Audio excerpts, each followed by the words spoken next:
donc 2,5 quoi en étoile. Et toi, Ambrosia? 12. Ah, Bah, je suis sympa, moi. À ce moment-là, je note large, tu sais, donc.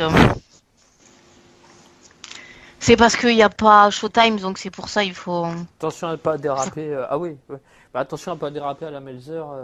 De noter trop large et puis ça déborde.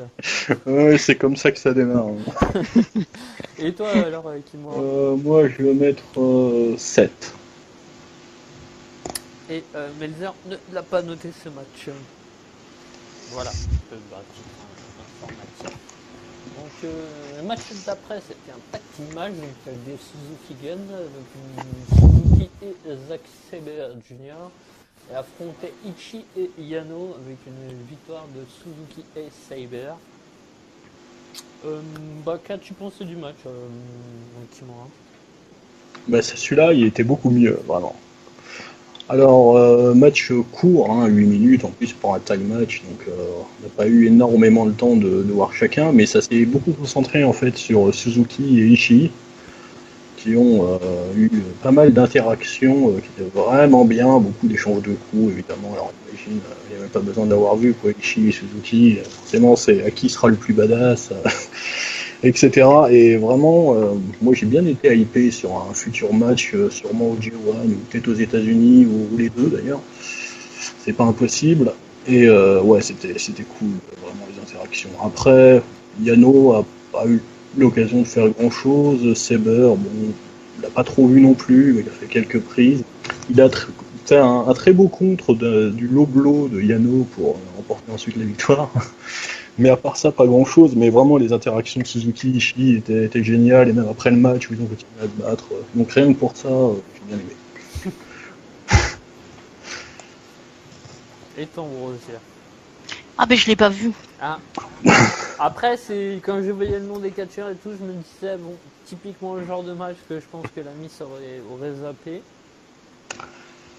Volontairement, Eh oui. alors, du coup, tu l'as.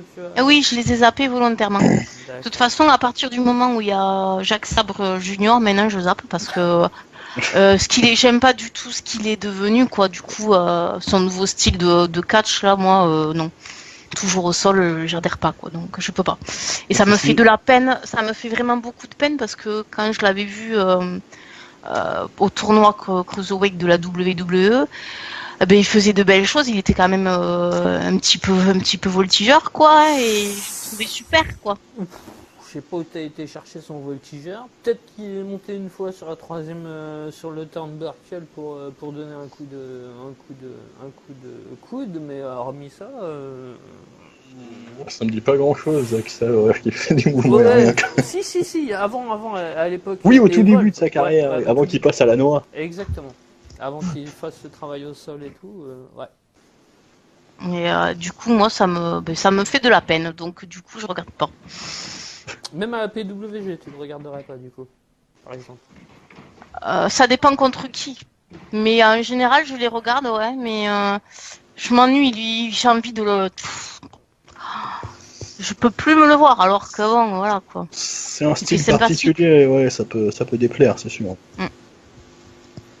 Moi, j'accroche pas. C'est comme ça. Style en plus qui a vachement évolué d'année en année. C'est vrai qu'au début de sa carrière, il était vachement high flyer. Et puis, au fur et à mesure où il était au Japon, il a beaucoup plus progressé. Ouais, tu sais, là, il faut aussi des gens qui travaillent énormément au sol. Le catch, c'est ça, t'as des bros. Ah non, mais oui, je suis d'accord. Mais quand c'est quelqu'un que, voilà, que j'aimais bien, que j'aurais aimé, beaucoup aimé, eh bien, je peux pas. Je peux pas. Parce qu'il fait sympathique après, il a une bonne tête, hein, mais voilà quoi. J'y arrive pas. Imagine je peux que pas. Willou prenne cette direction. Je pourrais pas. Je pourrais. Là, ce serait pareil. Je l'aimerais plus Bah, quoi. en même temps, t'inquiète pas, hein, si je peux te rassurer, Willou. Non, il prendra pas cette direction. Il en serait incapable, donc techniquement Mais parlant. qu'est-ce que. Attends. Ah non, mais franchement, attends. Je vois pas ce en quoi Will Ospreay est moins bon que Jacques Sabre Junior, là, sans déconner. Et je suis sûre. J'ai pas comparé, j'ai juste dit qu'il en serait incapable techniquement parlant ou alors il Eh aurait bien, beaucoup de boulot à faire. Donc, ça s'apprend, hein, je vais non, te mais dire. bien sûr, ça s'apprend, mais il partirait très très loin. Oui, mais bon, bah, voilà, mais bon, bref. Voilà. De toute façon, Will Ospreay, c'est le futur Ricochet, voilà. Donc, du coup, Kimura, ta note sur ce match. Je vais mettre 12. Donc, Bacal, lui, il a mis 11. Donc, ouais, ça fait 11,5 de moyenne, quoi, quand vous êtes que tous les deux. Par contre, il a encore craqué, hein, bien évidemment. Melzer, il a mis 13-15. Ouais, il était 15, c'est beaucoup quand même, parce que c'était court et tout, mais c'était fun. Hein. Moi, à partir du moment où vous aimez bien Ishii et Suzuki. Donc, le match d'après, c'était pour le titre Never. Donc, un three-way match entre Elgin, Goto et Taichi, avec une victoire d'Elgin qui récupère la ceinture donc des mains de Goto. Et un changement de titre. Et donc, Ambrosia, tu l'as regardé ce match ou pas? Non, j'ai pas vu le match. Tu l'as pas vu non plus. Bon, c'est bien, c'était dommage que t'as pas vu. Donc, du coup, Voilà, t'en sais des choses. Ça, c'est fait. Et donc, du coup, toi, qu'est-ce que t'en as pensé de ce three-way dis-moi. C'était pas mal du tout. On savait pas trop où on allait parce que les freeways à New Japan, surtout en highweight, en junior encore, mais en highweight, c'est pas du tout commun. Je me souviens même plus du dernier, donc c'est pour dire. Et en fait, ça s'est bien passé. Je trouve qu'ils ont bien travaillé le match. Bon, il y a eu un Taichi un petit peu en retrait qui notamment à un moment a été en dehors du ring. Puis bon, voilà, c'est Taichi, il essayait avec ses tricheries d'essayer d'exister face à la force physique des deux autres. Et ouais, non, c'était bien construit, je trouve, comme match. C'était mieux que ce à quoi je m'attendais. Je craignais un petit peu le résultat. Et en fait, ça a été bien mené. Voilà, quand même pas mal de travail, beaucoup de rythme, quoi. C'est-à-dire le fait d'être à 3, ça a apporté beaucoup plus de rythme que s'il y avait une opposition entre 2 des 3, quoi. Et donc, non, c'était pas mal du tout. Même si je suis pas convaincu par le résultat. Et d'ailleurs, ce qu'il faut dire, c'est qu'aujourd'hui même, Michael Elgin a perdu sa ceinture contre Goto. Donc, pourquoi ce règne de quelques jours? Je ne comprends pas. J'aimerais beaucoup savoir. C'est un peu le principe des ceintures Never, de toute façon, puisqu'il y avait les ceintures Trios aussi, je crois que c'est des ceintures Never, non? Oui, mais le trio c'est n'importe quoi, mais le Never Openweight solo, normalement, ils font pas ça. C'est quoi ce délire? Non, mais il y a eu un problème, enfin pour moi, un problème de booking général sur Dominion, où vraiment ils ont fait gagner tous les Gaijin, tous les Occidentaux. C'était vraiment trop. Et je sais pas pourquoi, est-ce qu'ils voulaient vraiment faire parler en Occident, je sais pas quoi, Tu mais... penses pas que ça pourrait être pour une hype pour les prochains events aux États-Unis? Oui, je pense, ouais, voilà, c'est pour vendre les billets ou je sais pas quoi, mais en termes de storyline et tout, ça se justifie pas, et donc faire ça juste pour vendre des billets, ça me dérange un peu. Et en plus, Elgin, c'est pas vraiment... Enfin, c'est une erreur, parce qu'il est détesté par les fans occidentaux, donc... Je suis pas sûr que c'est lui qui va vendre beaucoup de billets. Non, mais bon, pour les matchs un peu plus tard, notamment celui de Chris Jericho, c'était... Oui, ça... Oui, Jericho, oui, c'est clair. Mais là, c'était tout le long, quoi. De tout le match, il y a eu une seule victoire d'un japonais contre un Gaijin, de toute la carte, pardon, de tous les matchs. Donc c'était vraiment la fête au Gaijin, et c'était un peu trop, quoi. C'est mieux quand c'est un peu plus équilibré, et surtout, ouais, ça a donné des résultats qui se justifiaient pas, à mon sens, dont celui-là. Surtout pour le faire perdre quelques jours plus tard son titre. Contre le champion en plus. Oui, c'est Goto qui a récupéré la ceinture. Et donc, du coup, ta note de match?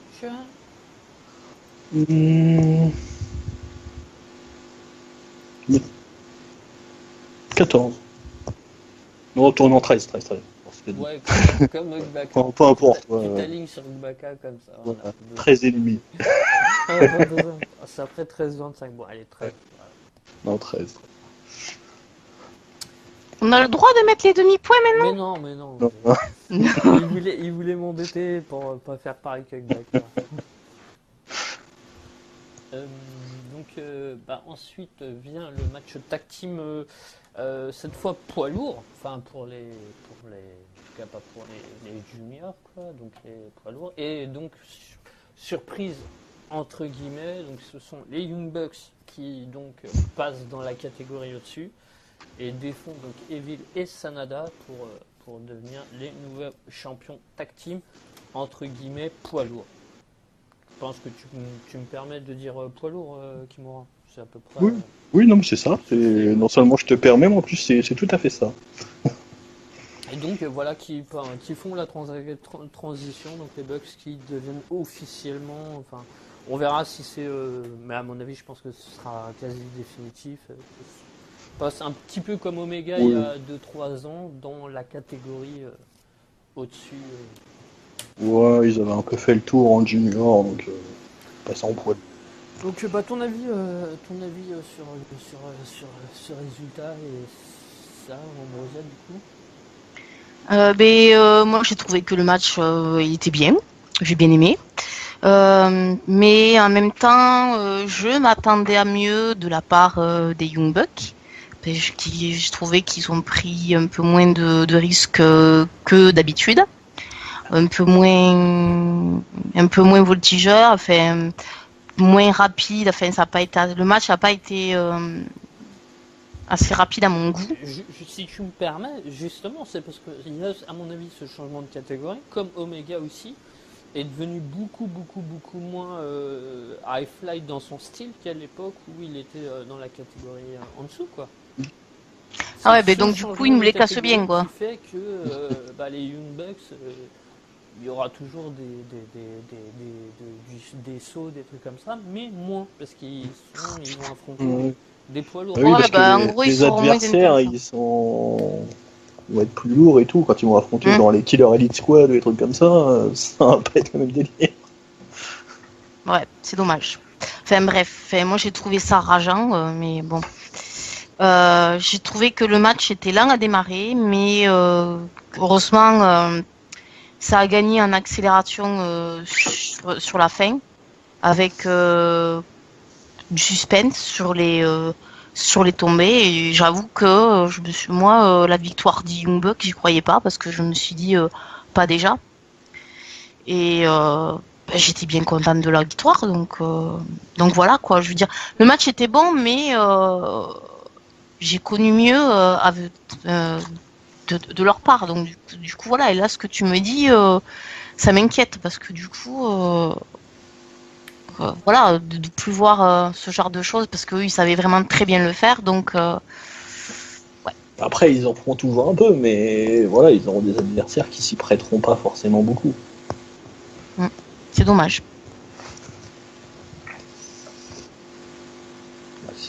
Voilà. Ils se sont mis à faire du selling.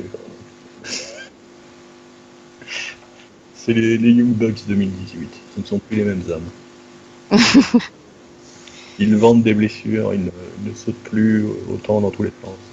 Mais il le faisait aussi avant, hein. Est-ce qu'il y aura toujours des festivals de super kick, là est la question. Oui, non, ça, les super kicks, il y en aura toujours, mais... Ils feront peut-être moins mal, hein, du coup. Ça ce serait marrant que ce soit vendu comme ça, en vrai. Mais j'y crois pas trop. Et donc, du coup, et toi, alors, Kimura, qu'est-ce que t'as pensé moi, j'ai bien aimé le match. Je l'ai trouvé... Enfin, c'est bizarre, c'est un peu l'inverse. Mais moi, je l'ai trouvé plutôt rapide. Alors après, pour un match poids lourd, quoi, je trouve que c'était... Ouais, ça... C'était limite plus le style Young Bucks que le style qu'on voit habituellement dans les tag team poids lourds. Avec Sanada, notamment, ça va, il est quand même athlétique. C'est pas non plus un high flyer, mais ça va quand même assez vite. Donc il y avait un peu de répondant dans la capacité quand même à mettre du rythme dans le match. Et ouais, le match était bien construit. Alors je sais plus c'est lequel des deux Young Bucks effectivement qui nous a scellé une blessure au pied après avoir shooté dans le poteau. Et c'était pas mal du tout parce qu'à un moment ils ont voulu faire le Melzer Driver et en fait il a pas réussi. Il a vendu qu'il avait tellement mal au pied qu'il pouvait pas prendre appui sur la corde Je suis chaud. et il s'est cassé la gueule lamentablement. Du coup. Mais ouais, non, c'était pas mal du coup. Moi j'aime bien voir les Young Bucks faire un peu des choses comme ça change. Et puis, ouais, bon, par contre, sur la fin, du coup, comme ils n'arrivaient pas à faire le Undertaker, ils ont refait leur ancien finisher, le One. Ah, non, m'échappe. One More Bucks, ouais, je sais plus quoi. Ouais. Ou mine de rien, bah, il prend quand même aussi appui sur les cordes, donc là, bon, un petit peu contestable, mais non, c'était pas mal du tout. Alors après, avait-il besoin de gagner la ceinture pour leur premier match? Je trouve que ça aurait peut-être été mieux, genre qu'ils perdent le premier, et puis après, voilà, histoire de dire un peu, ah bah, voilà, on passe dans une catégorie supérieure, c'est un peu compliqué, qu'ils gagnent un petit peu plus tard. Mais bon, bah, on en revient au même problème, enfin, ce que je disais pour le match d'avant, c'est-à-dire, bah, Dominion, c'était le show de la victoire des Gaijin. Donc ils ont gagné comme tous les autres. Et puis il y a aussi, à mon avis, ce changement de catégorie aussi. Je pense que c'est comme un peu. Il y avait eu ça avec Omega à l'époque.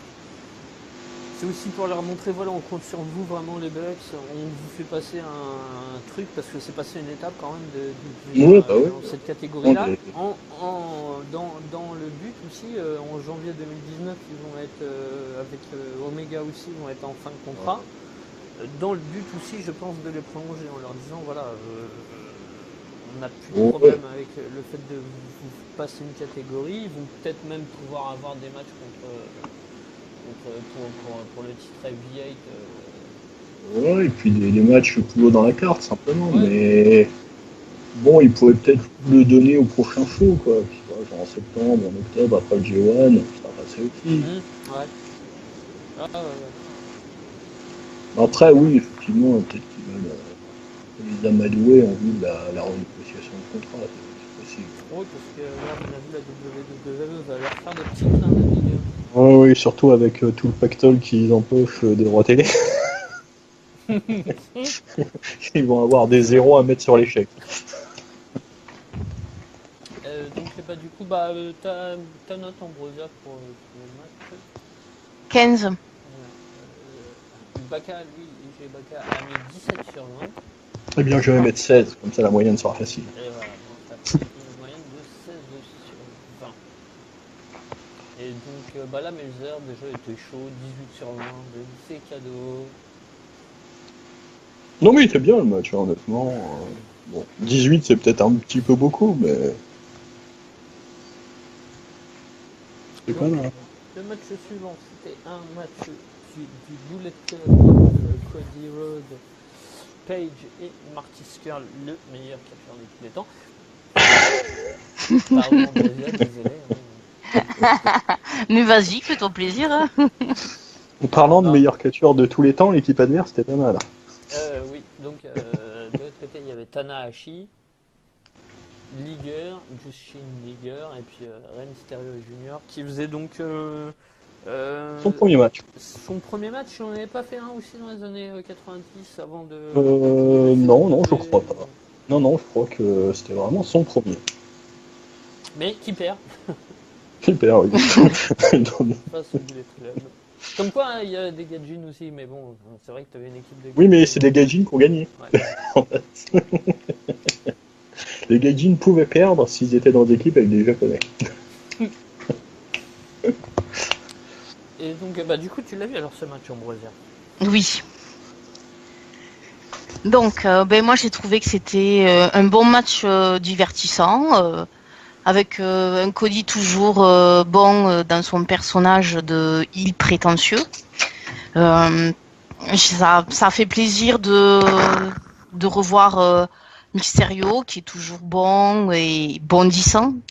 Et je trouve cependant qu'on l'a pas vu énormément dans le ring et c'est un peu dommage parce que personnellement je trouve que in-ring c'est toujours un régal à voir. Donc voilà, moi j'ai c'était pas une super. Je n'ai pas trouvé que ce soit un match de très grande qualité in-ring, mais il était divertissant par le jeu qu'il y a eu.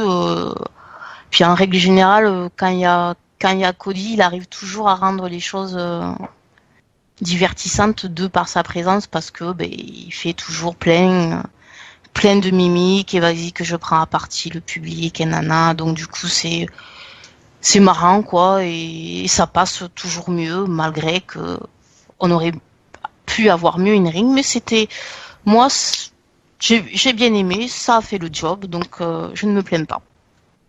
Et content de la victoire du Bullet Club.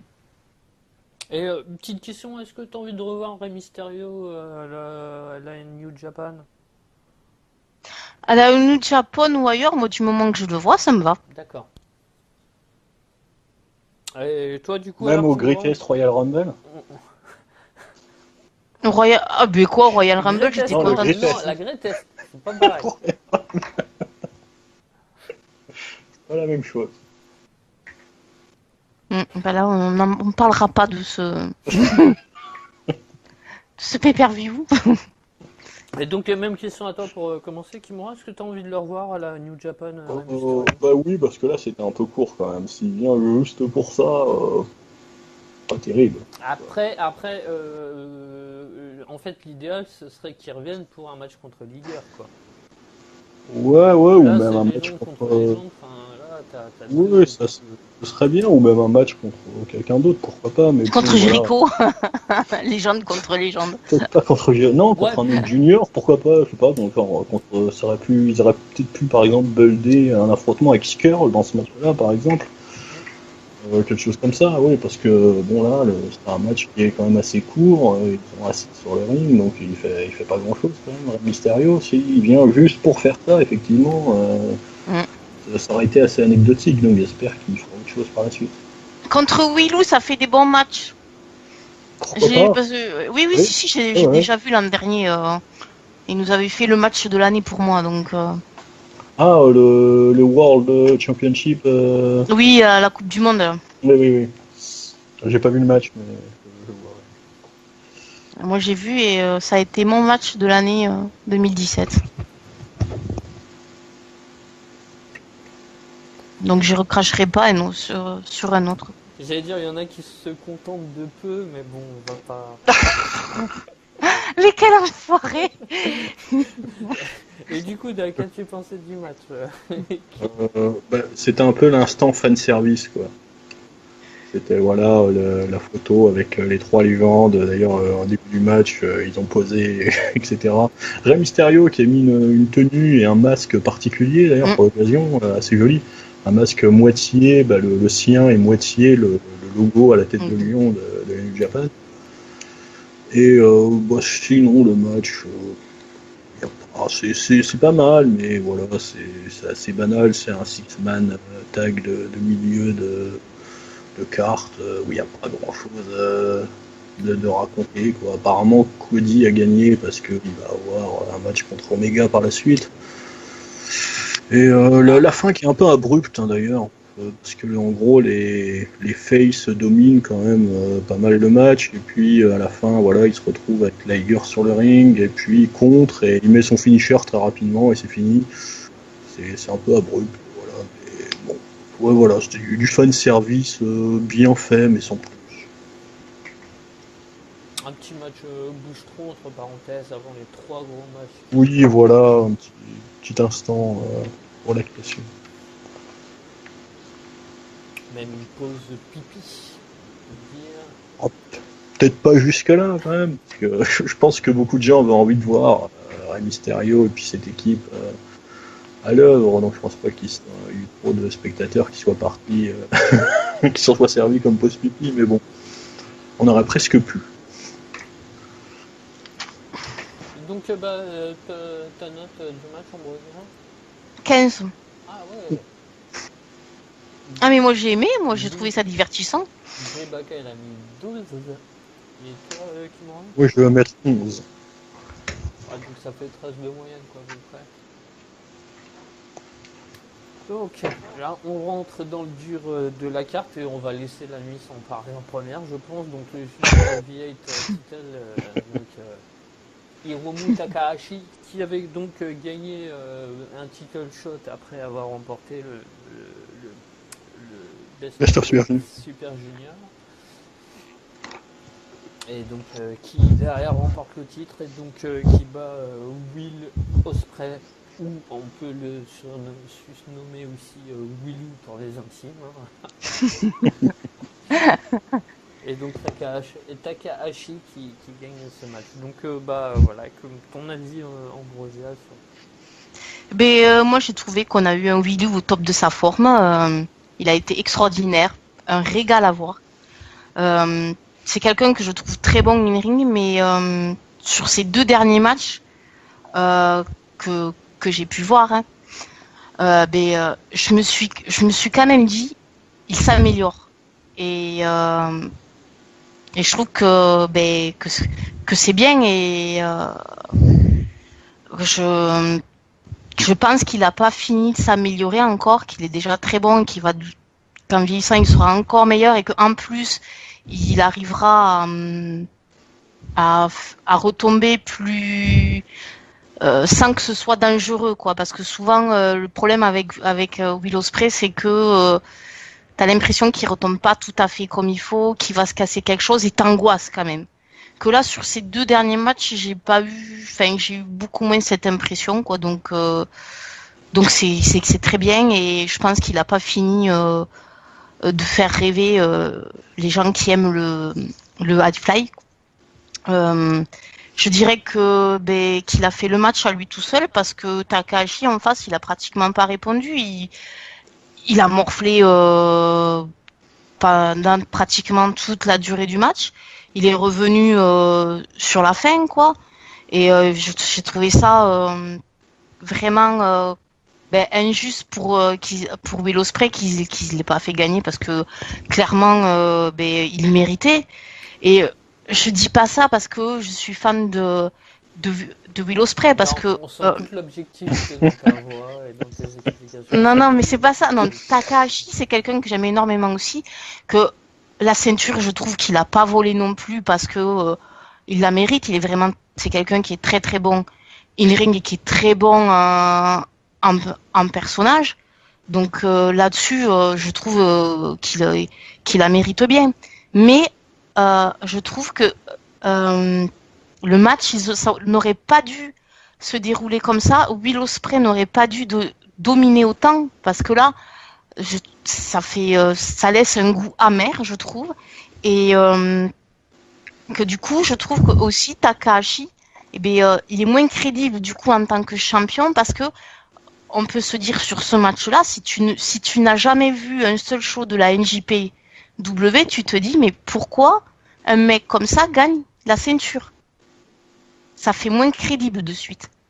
Donc voilà, je trouve que le match en lui-même a mal été booké, et c'est dommage. Après, niveau performance de Will Ospreay, waouh, voilà, tu t'assois et t'en prends plein les yeux, quoi. Mais c'est dommage. Ça aurait pu être mieux fait, voilà. Ou alors il aurait fallu qu'il gagne. Une parole un petit peu plus objective maintenant. Kimura, qu'as-tu pensé du match? Non, je rigole. Ouais. Ceci dit, je suis assez d'accord avec elle. Je trouve qu'il y a eu effectivement un souci dans ce match, c'est-à-dire que Will Ospreay a trop dominé. Vraiment. Il y a eu une longue période, effectivement, de domination de sa part, où Hiromu était vraiment en difficulté. Et c'est dommage, parce que les phases où c'était pas comme ça, où ils étaient à peu près à égalité, étaient vraiment cool, parce que les deux, voilà, ils peuvent se contrer et tout, ça peut partir dans tous les sens. Mais là, cette phase de domination était pas terrible, quoi. Et en plus, je sais pas comment il la justifie, parce que Hiromu, il venait de gagner le Best of Super Junior, où il a été excellent, mais du début à la fin, il a fait je ne sais combien de matchs à 4 étoiles ou plus. La finale complètement folle. Et pourquoi il se fait dominer comme ça par Ospreay, quoi? Il devrait pas. Qu'est-ce qui justifie? il est pas blessé, il est pas vendu comme étant blessé, ni même particulièrement fatigué. Ils auraient pu faire ça. Vu que la finale était quelques jours avant, ils auraient pu voilà, le montrer diminuer à cause de ça. Mais non, ils l'ont pas fait. Donc à partir de ce moment-là, pourquoi est-ce qu'ils le font être autant dominé? J'ai pas compris ça. Moi non plus. Et du coup, ouais, bon, le match est bon quand même. Hein, pas dire que c'est mauvais, mais un petit goût comme ça de ça aurait pu être mieux. C'est vrai. Bon, après, je suis content de la victoire, moi, d'Hiromu, parce que ça fait un an qu'il avait plus le titre et il mérite vraiment. Il est excellent dans le ring, en dehors, ses promos, tout ça. Il est très très drôle.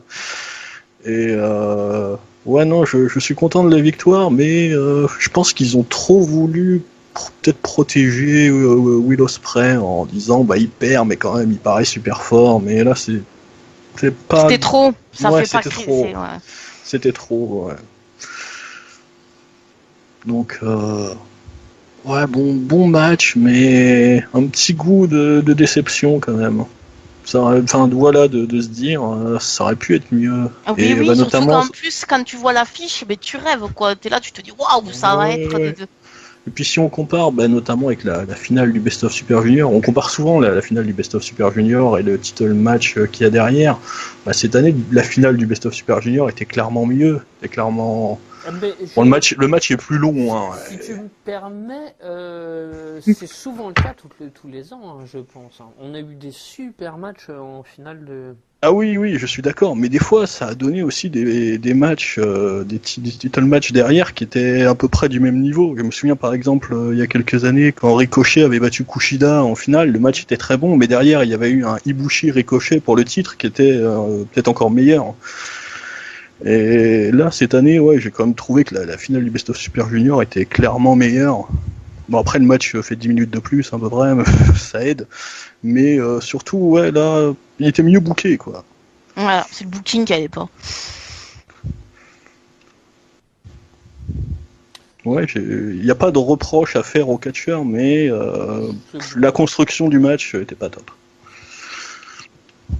Mais il n'empêche que c'était un très bon match quand même. Et on le rappelle Oui. du coup, comme on l'a dit pas mal dans le podcast, on vous conseille énormément de voir la finale du Best of Super Junior. Oui, et d'autres matchs aussi de ce tournoi qui étaient vraiment bien. Même si souvent filmé avec une hardcam et pas de commentaires, malheureusement. Bah, du coup, on va passer à la note. Donc, Ambrosia, tu lui mettrais quand même combien ce match? 18, parce que bon, voilà, c'était beau à voir. Melzer Style, du coup, parce que Melzer a mis 18 également. Et toi, Kimura? 16. Ah, Gbaka nous a également mis 18, donc bah, pour l'instant c'est quasi une donc ça fait une moyenne de 17,5-18 quoi en gros. Donc le match qui suivant c'est donc pour le titre intercontinental et c'est Jericho qui a battu Naito et qui devient le nouveau champion. Donc logique, c'était prévu à l'avance pour que comme ça Chris Jericho puisse défendre le titre et a priori le perdre lors des events de la NJPW qu'il y aura sur le sol américain. Alors, a priori, non. A priori, il catchera pas aux États-Unis. Jericho refuse de catcher aux États-Unis. Comprendre. J'avais cru comprendre ça, qu'il voulait pas catcher aux États-Unis autre part qu'à la WWE, mais en même temps, j'avais aussi lu que ce changement de titre c'était justement pour qu'ils puissent vendre des billets aux États-Unis. Ça ressemble à ça, mais pour le moment, il est pas sur Ah, la pour carte vendre des en tout billets cas. pour sa croisière? Non, pour parce qu'en le fait, show en juillet là, voilà, en juillet, tu vas avoir à San Francisco. Ouais. deux shows NJPW et en fait, il se disait que Jericho avait remporté ce titre pour faire un peu le buzz aux États-Unis quand il défendra son titre pendant les shows de la NJP. Mais a priori, d'après ce qui se dit, il n'a pas envie de catcher aux États-Unis pour une autre fédé que la WWE. Ah, ok, d'accord. Alors après, faut se méfier avec Jericho. Donc ouais, voilà. Il aime bien prêcher le faux, lui, mais. C'est clair. On verra bien tout ça. Mais bon, en attendant, il est le nouveau champion en ayant battu Naito.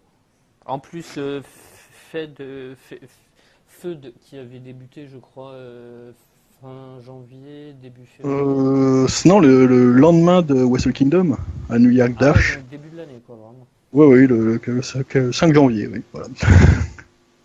Ça a mis du temps, mais ça s'est fait. Oui. Bon, après, c'est une feud, voilà, de temps en temps, il faisait une vidéo avec des tortues, et puis. C'était pas une feud vraiment soutenue dans le temps. Et, bah, du coup, qu'as-tu pensé du match Kimura de cette rivalité Ah, là, il commence à y avoir. Ça devient compliqué.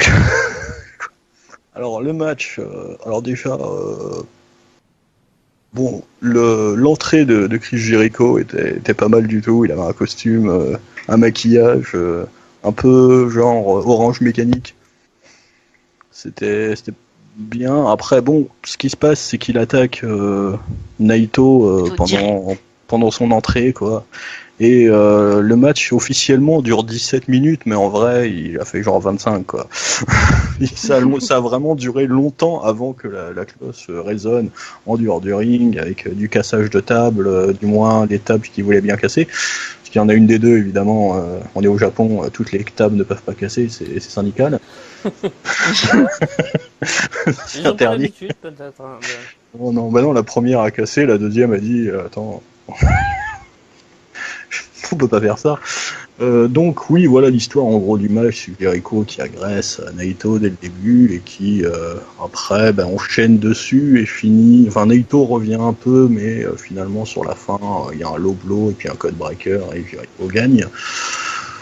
Bon, pourquoi pas, mais le match est fun en fait, il est cool, je me suis pas du tout ennuyé en le regardant, c'est violent, c'est voilà, dans le genre du match Jericho Omega à Wrestle Kingdom. Mais le booking quand même me dérange un peu, quoi. Que c'est vraiment Jericho qui a tabassé Naito du début à la fin, c'est le résumé du match, quoi. Et donc, je veux dire, je peux pas m'empêcher de me dire, mais s'ils avaient fait ça, la WWE, tout le monde serait en train d'hurler, ah mon dieu, un part-timer de 40, je sais plus quel âge, 47 je crois, qui tabasse un des top guys. Et ouais, même, voilà, même si on aime bien Jericho et tout, ouais, c'est quand même ce qui s'est passé, et je pense que, si on veut être honnête, obligé de dire que c'est dérangeant. Je veux dire, même s'il agresse en début de match, d'accord, il prend l'avantage et tout, mais ça, on l'a vu par le passé dans d'autres matchs et la situation est retournée. Donc, ouais, c'est match cool et booking discutable, quoi. Après, voilà, c'est une histoire de médiatisation, effectivement, Jericho champion, ça fait parler aux États-Unis, etc. Mais ça me dérange, moi, de booker des matchs pour ces raisons-là.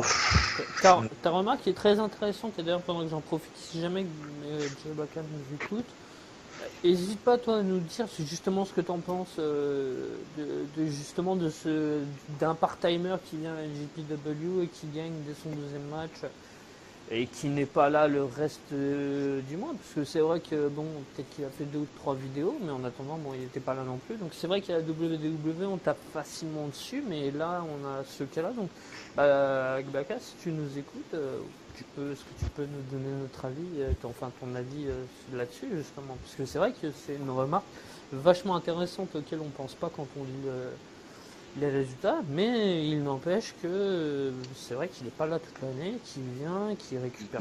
Et que Naito, au contraire, ouais, c'est celui qui fait le plus de shows pendant le Best of Super Junior. Il était là à tous les shows, alors qu'il n'y avait pas Okada, il n'y avait pas Okada, il n'y avait pas Omega, il n'y avait pas Tanahashi, tout ça, mais Naito était là à tous les shows et tout.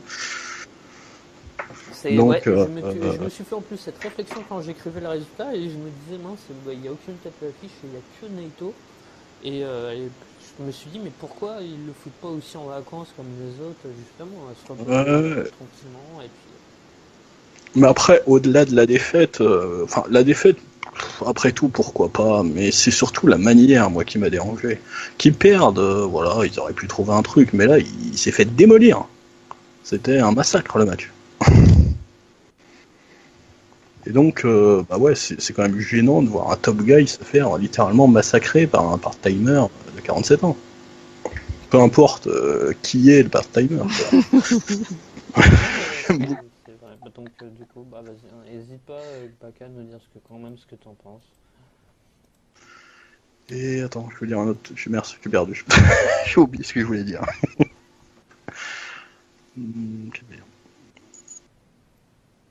Non, j'ai pas, je sais plus. Ouais, ça reviendra peut-être. Du coup, toi, Ouais, voilà. Ambrosia, qu'est-ce que. Bah, ton avis là-dessus, sur ce que vient de dire Kimura Oui, bon, sur le principe, il a raison, et c'est vrai que la première, moi, je serais la première à gueuler, parce que c'est vrai que ça, c'est rageant.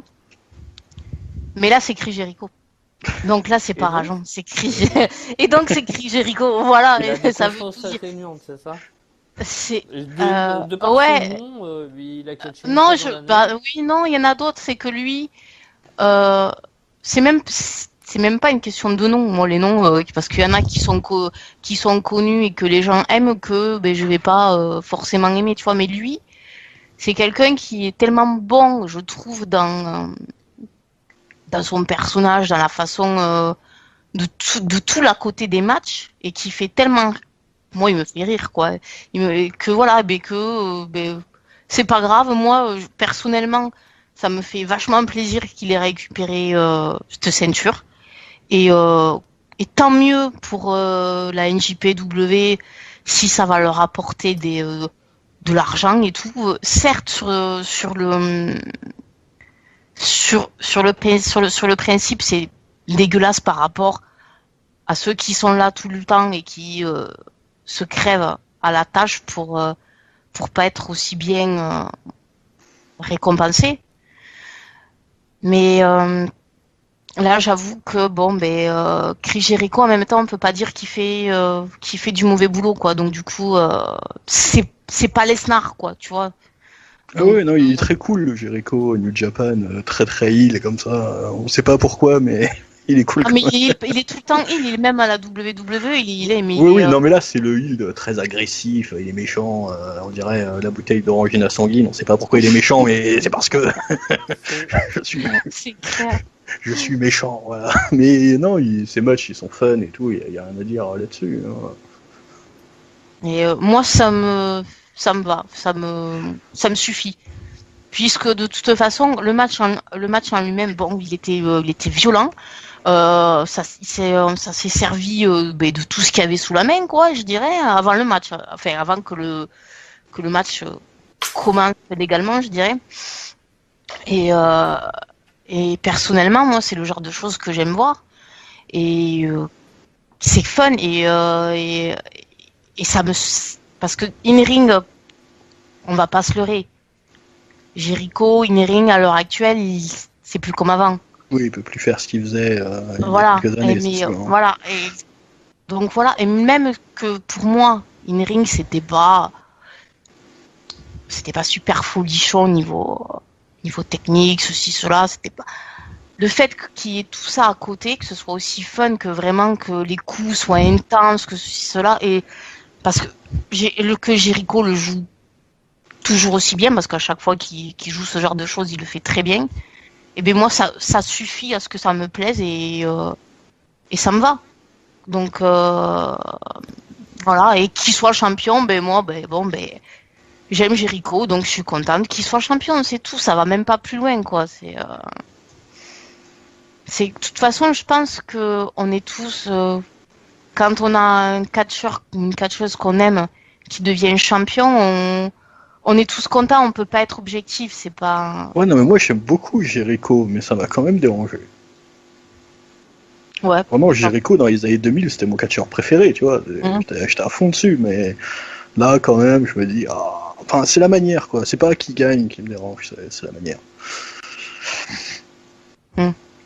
Après, oui, j'ai retrouvé ce que je voulais dire en fait. C'est que Naito devait perdre sa ceinture aussi parce qu'il y a le G1 Climax qui arrive et qu'il allait forcément pas avoir le titre intercontinental pour pouvoir être un prétendant crédible à la victoire. Ouais. Donc voilà, c'est pas le résultat le problème. Pour moi. Mais comme tu le fais bien remarquer aussi, il y aura d'autres concurrents et d'autres prétendants sérieux pour le G1. Oui, donc, il va y en avoir un surtout qui va être très très sérieux. C'est un peu le problème de Naito. Et, ouais, il y avait un moment marrant aussi dans ce match-là, un moment où ils sont en train de se battre dans les tables des commentateurs. Il y a Jericho qui chope un calepin et qui note Ah oui.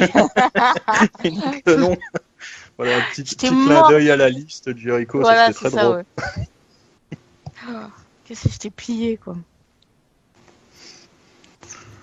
On va passer aux notes alors du coup. Donc Joe Baka a donné 17 sur 20.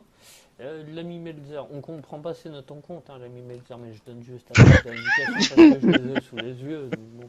Lui, il a donné 4,5, donc ça nous fait du 16. Non, attends, 18, Non, 18, pardon.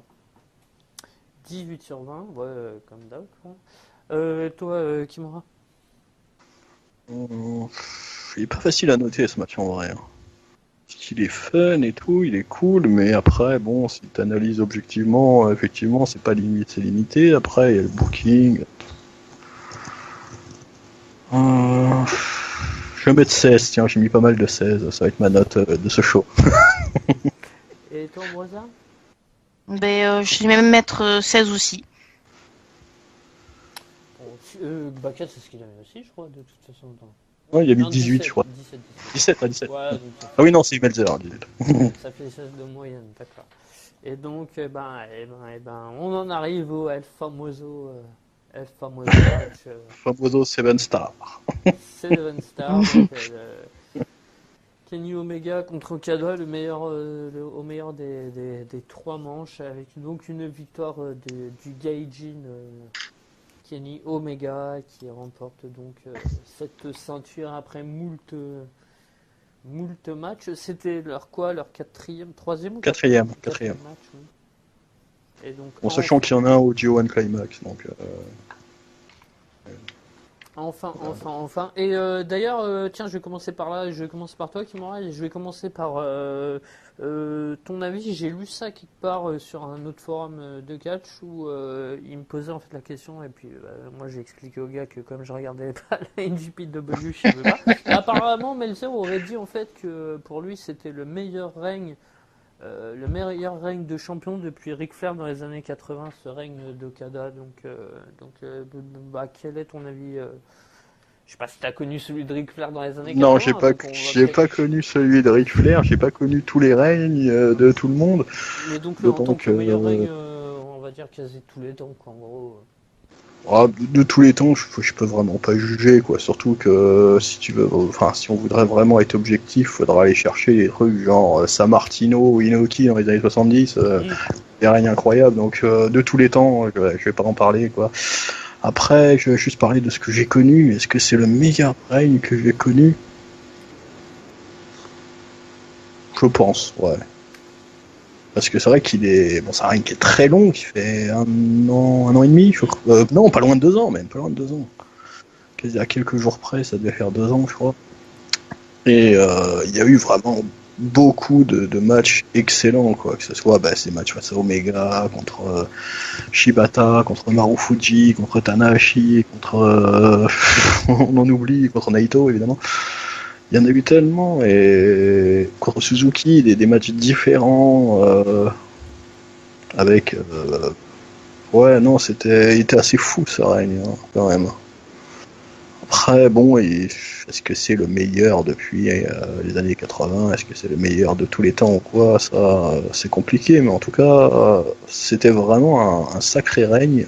Et personnellement, alors je sais que c'est pas le cas de tout le monde, il y en a qui s'en sont lassés, mais moi, je m'en suis pas trop lassé de ce règne. J'étais pas là à dire, ouais, c'est bon, vas-y, il serait temps que quelqu'un soit un autre champion, parce que, voilà, à chaque fois, ça délivrait... des super matchs contre Zack Sabre aussi encore récemment. Donc ouais, on était jamais déçus, quoi, à part peut-être une ou deux défenses, genre contre Bad Luck Fallait, voilà, de Challenger un peu moins, donc là, c'était moins bien évidemment. Ouais, mais là, tu vas chercher des trucs aussi tu peux pas Ouais, faire des bons mais matchs contre Bad Luck, ouais, quoi. ouais, mais il a eu, enfin parce que voilà, ça fait partie de ses défenses qu'il a eu. Il y en a eu une contre Bad Luck Fallait, quoi.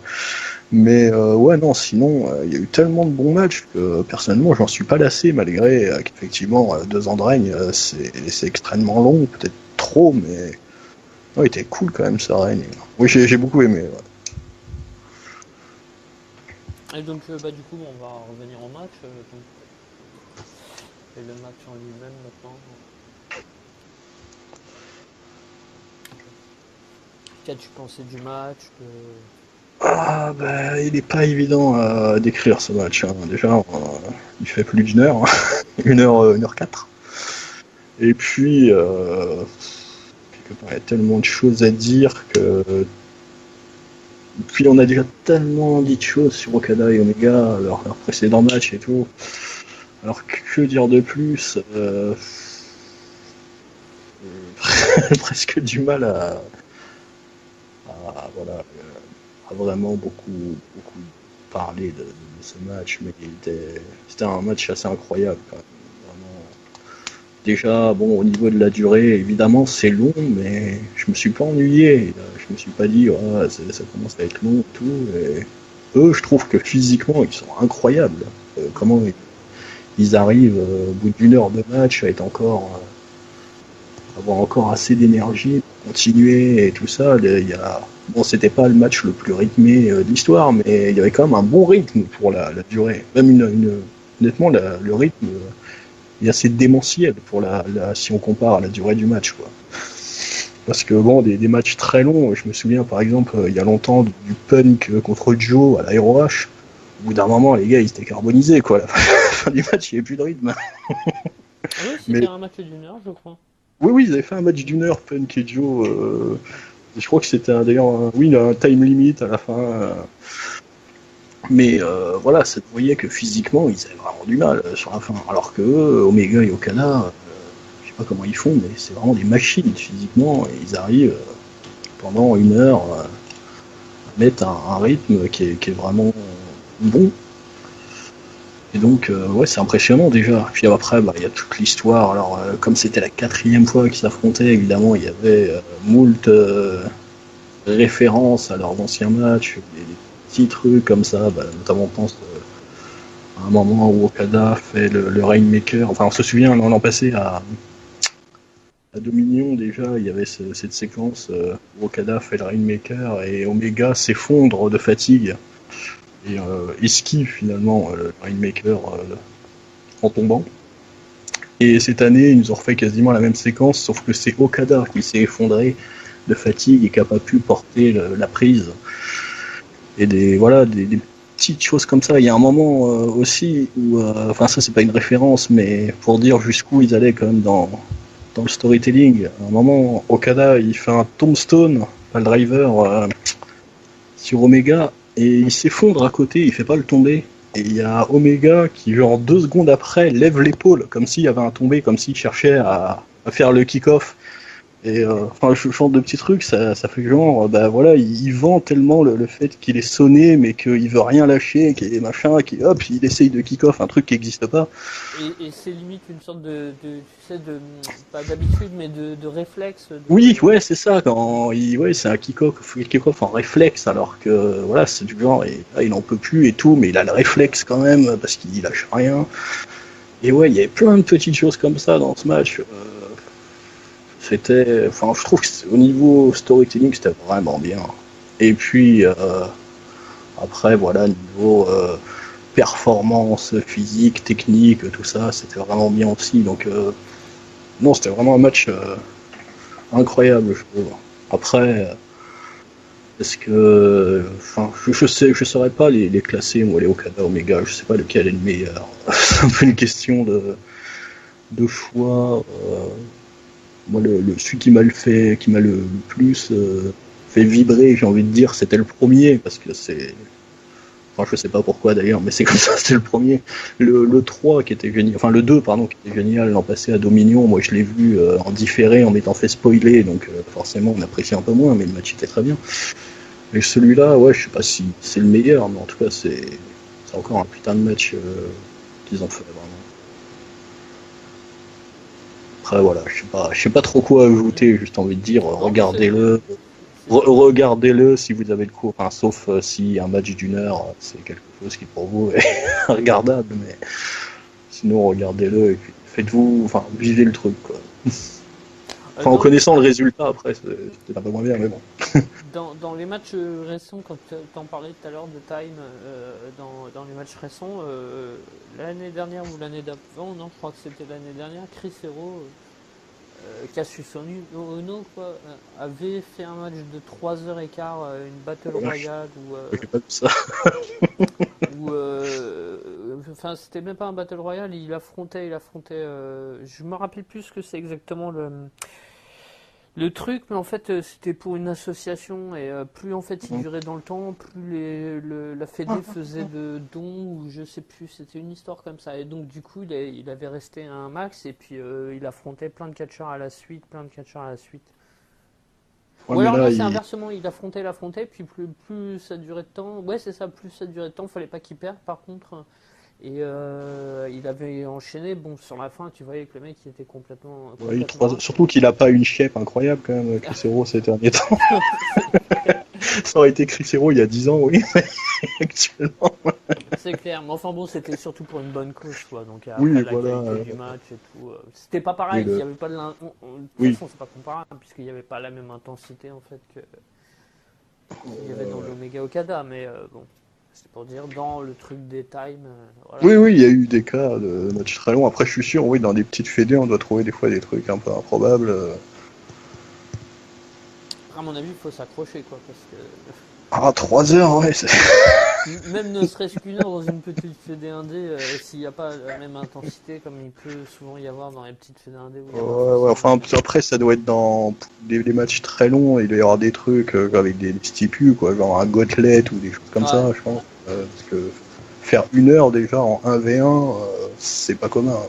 Parce que bon, faut avoir quelque chose à raconter pendant 1 heure. Et avoir la condition physique pour le faire. Et aussi, ouais, non, un dernier truc que je voulais ajouter, c'est au niveau des tombées. Enfin, j'ai assez bien aimé le fait que, notamment, voilà, le premier tombé arrive assez tard. Ils ont pas fait un peu un booking classique, mais un peu à la con du tombé vite fait sur un roll-up. Ah mon dieu. Donc non, c'est bien. Enfin, voilà, le premier tombé il a 28 minutes, c'est ça. Donc c'était assez crédible, quoi.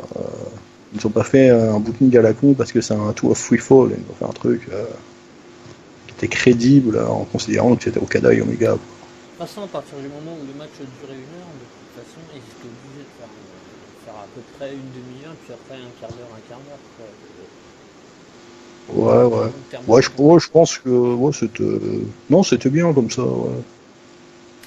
Puis ils ont respecté, comme tu dis, la logique de ne pas faire un roll-up ou un truc comme ça, puisqu'il n'y a pas eu de victoire par roll-up dans leur match. Quoique le tombé d'Okada, c'est quasiment un roll-up, il me semble. C'est un contre. Attends, si, c'est un contre un peu à la con, le tombé d'Okada. Enfin, un peu à la con, j'exagère, mais c'est une espèce de roll-up, ouais. Me demande pas, j'ai pas regardé le match. Ouais, si, ouais, non, mais si. Le premier, c'est un contre, et notamment le premier sur la première séquence de 28 minutes, il n'y a aucun finisher de portée. Voilà, pour ceux qui ont tendance à réduire les Okada Omega, il y a 112 000 finishers. Sur le premier tombé, il n'y a eu aucun finisher de portée, ni de l'un ni de l'autre. Bon, après, il y en a eu évidemment, mais pas tant que ça, parce que des One Way Angel, il y en a eu 2. Et des Rainmakers, il n'y en a pas eu tant que ça non plus, franchement. Ça n'a pas été l'orgie de finisher, ce match. Ce qui est bien aussi. Et toi, Ambrosel, alors qu'est-ce que tu penses de ce match? Je l'ai trouvé trop long. Bah, j'adore Omega.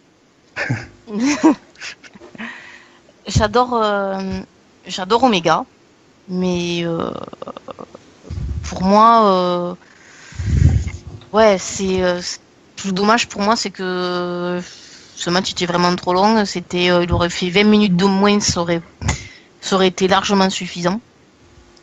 Je me suis ennuyée par moments dans le match. Surtout quand ils se cognent dessus, l'un un coup à toi, un coup à moi, nana. Mais bon, ils ont tenu une heure. Je salue au passage leur endurance. Hein. J'ai trouvé que la première partie était un peu trop lente à mon goût. Heureusement, ça a commencé à s'accélérer vers la fin de la première partie. La deuxième partie était beaucoup mieux, était plus rapide, avec de plus beaux moves, bien plus intéressante à mon goût, avec un public bien chaud, j'ai trouvé. Ah oui, c'est vrai qu'on n'a pas trop parlé du public d'Osaka, qui est toujours un peu particulier. Ouais, non, mais moi je l'ai trouvé bien le public parce que moi je l'ai trouvé chaud et puis toujours respectueux quand même, donc. Et vraiment derrière Omega sur ce match. Oui. Ah oui, tout à fait. Ce qui est assez étonnant puisque c'est pas. Osaka, tout est possible. C'est genre le public le plus smart du monde. Ouais, c'est ce que c'est totalement hallucinant ce public. Ah non, mais ils sont incroyables là, Osaka. Et j'ai trouvé la troisième partie, j'ai trouvé que ça démarrait sur les chapeaux de roue. On a vu un Omega comme on aime le voir, avec des prises et des coups spectaculaires. Et j'ai trouvé même la série de souplesse était intense et je trouvais que c'est bien passé à ce moment-là du match, quoi. Autant à la WWE quand c'est Lesnar qui fait ça, voilà quoi, tu t'ennuies. Hein. Que là, non, c'est passé comme une lettre à la poste. J'ai trouvé que Omega était toujours bon dans son acting. Et puis je suis très contente de sa victoire et on a eu une belle célébration et voilà, c'est un match qui était pas mal et ça s'est laissé regarder, ça a gagné en qualité sur le long, ça m'a bien diverti, mais je suis pas aussi volubile que certains sur la qualité de ce match. Il était bon, mais pour moi c'était voilà. Quand j'en entends parler, c'est comme si c'était le meilleur match au monde. Désolé, mais non, je trouve pas. C'est ce que pourtant du coup. Ils auraient rajouté Willow à ce match. C'est la question piège. Est-ce qu'un match d'une heure de Willow t'aurais kiffé? Est-ce que tu pourrais kiffer un match d'une heure de Willow? Ouais, oui. Contre Ricochet. Oh, mais bien sûr. Contre Flip Gordon. Moi, je crois que je termine. Oui, aussi, il est bon, Flip Gordon. Je crois que je termine sous intraveineuse. Une heure de Ricochet contre. Ah, je pense que là, en termes d'histoire racontée sur le ring et tout, wow. Peut-être eux. Le problème, c'est que peut-être eux aussi ils finissent sous intraveineuse parce que force de faire des saltos pendant une heure.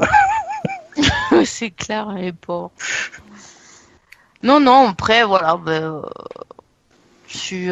Par contre, voilà, il y a juste une question que je me pose, parce que moi, les derniers shows que j'ai vus, c'est les 2 premiers jours du concours. Best of. Voilà. Donc, parce que moi, aux dernières nouvelles, parce que moi, j'en avais vu, t'avais les Young Bucks, ils étaient pas amis avec Omega. Donc là, moi, ça m'a surpris de les voir arriver à la fin. Et bien justement, ils se sont réconciliés à la fin. Si vite comme ça, l'autre il les a pris comme ça. Avec tout ce qui s'est passé, c'est quand même pas logique. C'est bon, alors je gagne, donc du coup, allez, c'est bon, vous êtes mes potes. Non. C'est best friend forever.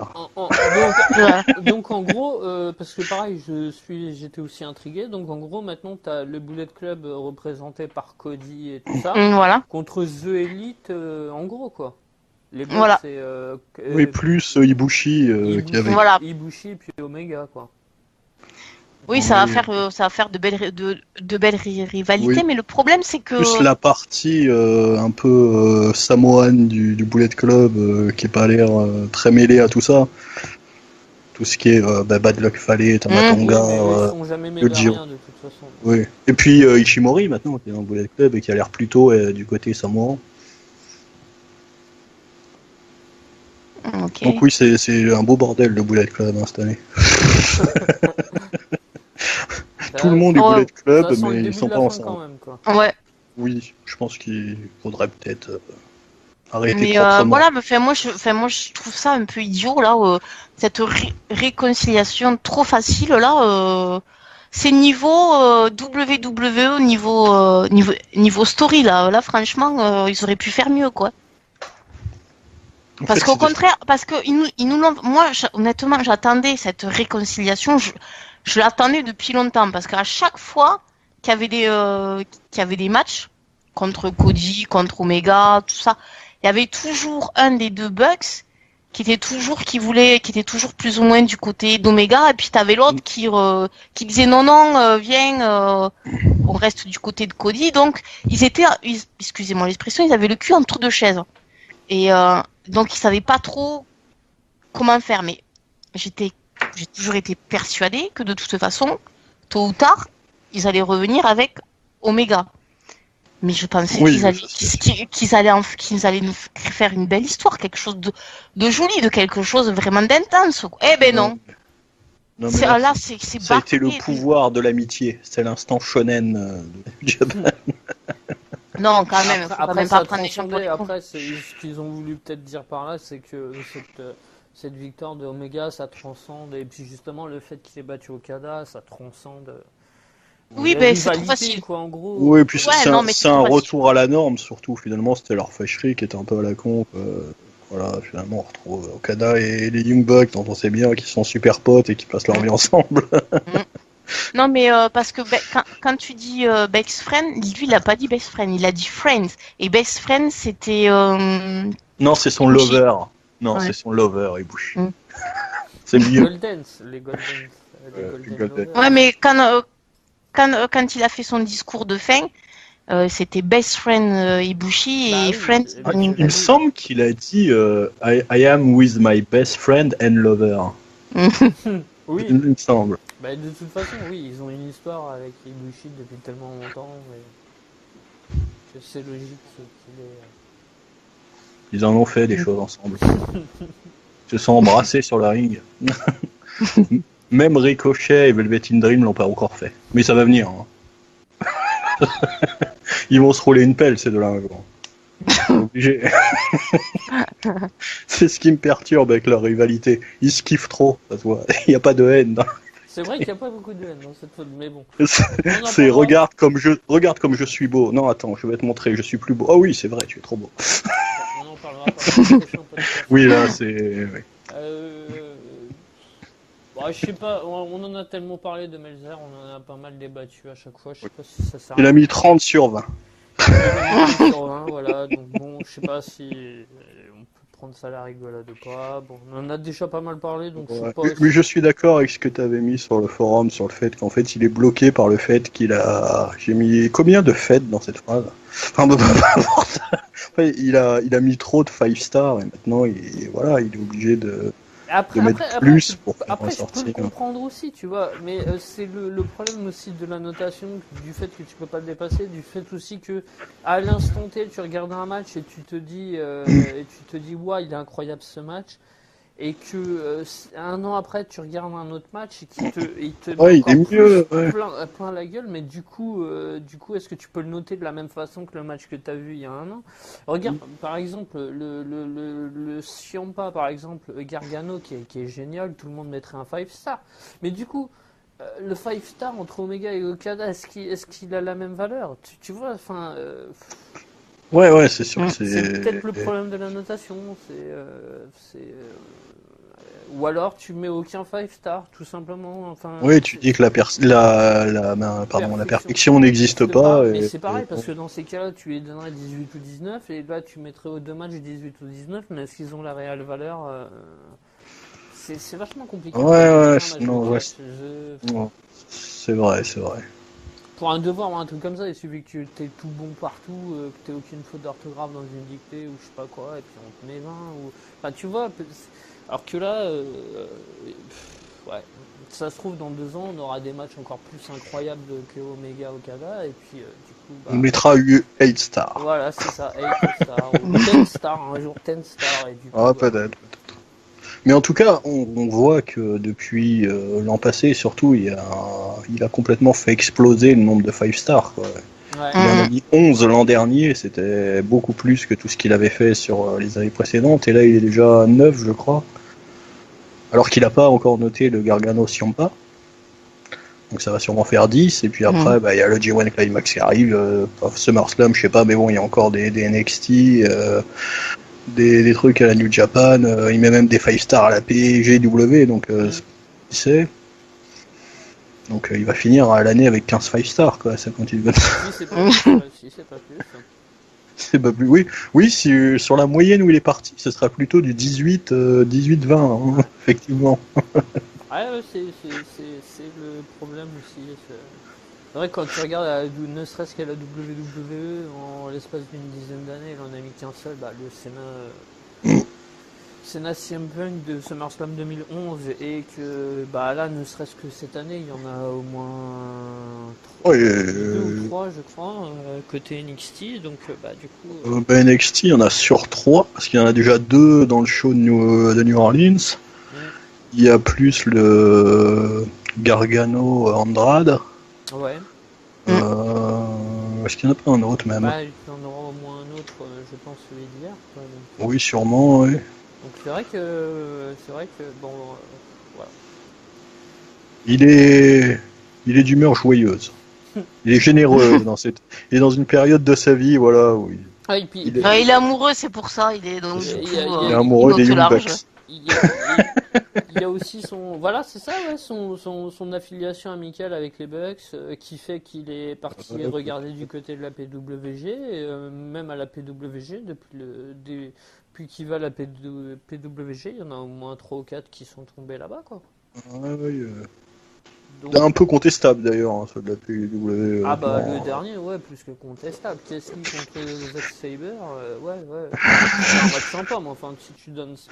Ouais, 5 stars, peut-être pas déconner quand même. Bon, à mon avis, comme souvent il va là-bas, à mon avis, il était présent, était dans l'ambiance avec le public et tout. Il était alcoolisé. Il a été pris au jeu, une petite binouse, et hop. Il y a le 5 star qui tombe. J'ai passé un bon moment. Je mets 5 stars. Enfin bon. Ouais, donc on reviendra pas dessus. Du coup, je pense qu'on a fait le tour. Est-ce qu'il y a quelque chose que vous voulez rajouter? Donc, globalement... les notes. On a oublié de noter le match, par contre. Ouais, c'est vrai. Ah oui. Donc, Jake Baka a mis 20, logique. Ambrosia. Moi, 16. Ah. Allez. Et Kimura? Je vais mettre 20. Ouais, tu peux dépasser, hein. Tu peux nous faire une moyenne. Non, moi je dépasse pas. Donc ça nous fait une moyenne de 19, puisqu'il y a 2 20 et un 16, ou 18. Non, ça fait pas 18, ça doit faire 19 à mon avis, la moyenne. Donc du coup, Ambrosia qui nique un peu le truc. Pourquoi? Je vous l'ai dit, j'ai trouvé le match trop long, non, donc... Mais tu notes, t'as raison. Donc moyenne... attends. Bakal l'a pas donné, non. La note moyenne du coup de l'event, en général, tu pars sur un 16 du coup, Kimura, toi? C'est vrai que j'ai donné pas mal de 16, hein. Ça aurait du sens. Ouais, 15-16 en gros. C'est ça. Toi aussi, Ambrosia? Ouais. Rappelons-le, hein, Dominion qui est devenu j'ai lu ça l'autre fois, j'avais pas trop fait attention, mais qui est devenu un petit peu le second pay-per-view de l'année de... Ouais, enfin, c'est un peu à la lutte avec la finale du G1 quand même. Ça se dit beaucoup, effectivement, que c'est le second pay-per-view le plus important ces dernières années, mais je trouve que la finale du G1, c'est à peu près le même niveau. En plus, cette année, ce sera dans une plus grosse salle, donc ouais, les 2-3, on va dire. En parlant du G1, ils ont annoncé aujourd'hui les participants, tiens d'ailleurs. Ce qui n'est pas compliqué, puisque c'est les mêmes que l'an passé. Moins Nagata qui disputait son dernier et Kojima qui est blessé. Et à la place, il y a Jay White et Hangman Page. Mhm. Donc, Et les autres Gaijin, qui alors du coup? Omega, Elgin, Juice Robinson, malheureusement. Bad Luck Fale, qui a perdu apparemment 20 ou 25 kilos. Donc, ça va Oh bien. my god. Ouais, Tamatonga. Oh, on a oublié de dire, mais Elgin a énormément perdu de poids aussi. Incroyable. Et Saber, il y aura aussi. D'accord. Ouais. Et ouais, Michael Elgin, transformé physiquement, il a plus de bide. Pareil, il a dû perdre au moins 15 kilos. Et il a une nouvelle tenue d'ailleurs aussi. Est-ce que tu veux rajouter quelque chose, Ambrosia? Non. Donc on va se laisser là. Merci à tous de nous avoir écoutés. N'hésitez pas à venir réagir s'il y a des trucs qui vous ont choqué ou pas choqué. Le fait que je critique en permanence, par exemple, Willou, si ça vous dérange, n'hésitez pas à laisser un message en dessous de la vidéo. Dites, quel est votre anglais préféré? Voilà. Est-ce que vous êtes plutôt Team Skirl ou Team Willou? Et vous pouvez même répondre Saber si vous voulez faire chier le monde. Ouais. Faire chier Ambrosia. Donc, mais en tout cas, merci de nous avoir écoutés jusque-là. N'hésitez pas à réagir sur le fofo, vous inscrire comme d'habitude. Venir participer si vous aimez bien la NGP et que vous êtes tombé comme ça sur le podcast. Donc je rappelle, hein, je sais plus si je l'ai dit en début de vidéo, mais le forum c'est Catchasloom bien évidemment. Et puis bon voilà, merci à tous de nous avoir écoutés, merci à tous de participer, merci à vous deux pour votre participation, hein, et puis bah ciao. Ciao. Ciao, et n'oubliez pas, Willou et Ricochet sont les meilleurs. Bisous à tous. De regarder la finale aussi. Hein. Oui, regardez la finale du Best of Super Junior. Voilà, et ciao.